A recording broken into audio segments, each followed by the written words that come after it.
dispossession sees ticked up cross-country in the principal quarter of the year with in excess of 65,000 properties starting to go through the cycle.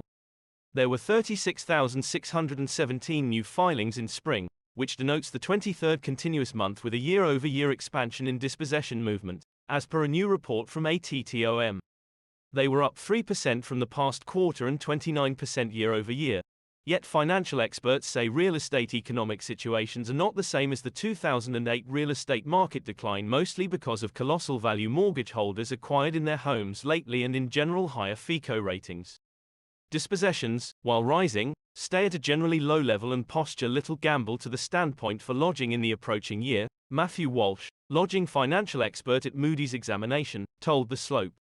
This lodging rectification is totally different than the one of every 2008.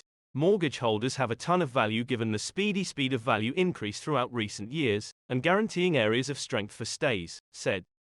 In the meantime, public misconduct rates fell in spring to under 3% interestingly on record, dropping by 0.53 rate focuses, as per separate information from Black Knight. This noticeable the second biggest decrease in almost 20 years. Serious misconducts, in which an installment is over 90 days late, tumbled to their absolute bottom starting around 2020 at 51,000. A home loan is viewed as delinquent when one installment is no less than 30 days past due, while the dispossession cycle happens when a bank endeavors to gather repayment. Our current gauge viewpoint expects no downturn, yet would it be advisable for one happen? And the joblessness rate increments definitively, the subsequent ascent in abandonments would smallly affect the real estate market than in 2008 since property holders are better equipped for their home loans and the real estate market is at present undersupplied, as opposed to oversupplied, Walsh said. During the monetary emergency in 2008, there were more than 2.3 million properties with no less than one dispossession recording, as per a seat exploration examination. Through the main quarter this year, there have been 65,346 dispossession begins. Why dispossessions are rising? Report shows that 1 in each 1,459 lodging units the nation over had a dispossession start in the principal quarter. California, Texas, Florida, New York, and Illinois were among the states with the largest number of abandonment filings, while the most elevated rate was in Illinois. Banks repossessed 12,518 properties by means of dispossession in the main quarter, up 8% from the past quarter. Despite endeavors made by government organizations and policymakers to attempt to decrease abandonment rates, we are seeing a vertical pattern in dispossession action, Chief Burglarized Hairdresser said in an explanation.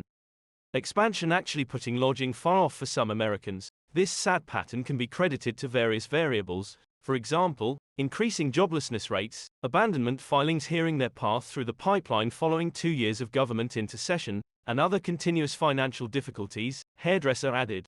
The bureaucratic ban on dispossessions all through the pandemic terminated last June. All things being equal, Hairdresser said the value mortgage holders worked lately could keep an emergency under control.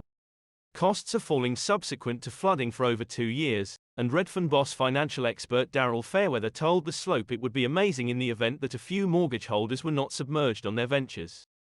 Be that as it may, I actually don't see it as an issue on the grounds that generally, mortgage holders are a truly steady class of individuals. However long they purchased before 2022, they ought to have value in their home, she said. They are the sort of individuals who have extremely high financial assessments. Truly extraordinary FICO ratings were up for home buyers during the pandemic. In this way, it's simply an entirely steady kind of class currently contrasted with in 2008 when we had subprime borrowers on the lookout, who when they got submerged were in a lot harder spot, she added. The complete worth of U.S. homes dropped by $2.3 trillion from the earlier year in February to $45.3 trillion as the real estate market debilitated in the midst of the central bank's work to control expansion. This drove costs to tumble from their peaks. But property holders who bought during the pandemic are as yet seeing huge worth to their investments. The real estate market has shed a portion of its worth. However, most mortgage holders will in any case receive large benefits from the pandemic lodging blast, Redfin Financial Matters research lead Chen Zhao said in February. The all-out worth of U.S. homes remains generally $13 trillion higher than it was in February 2020, the month prior to the COVID was proclaimed a pandemic, Zhao added.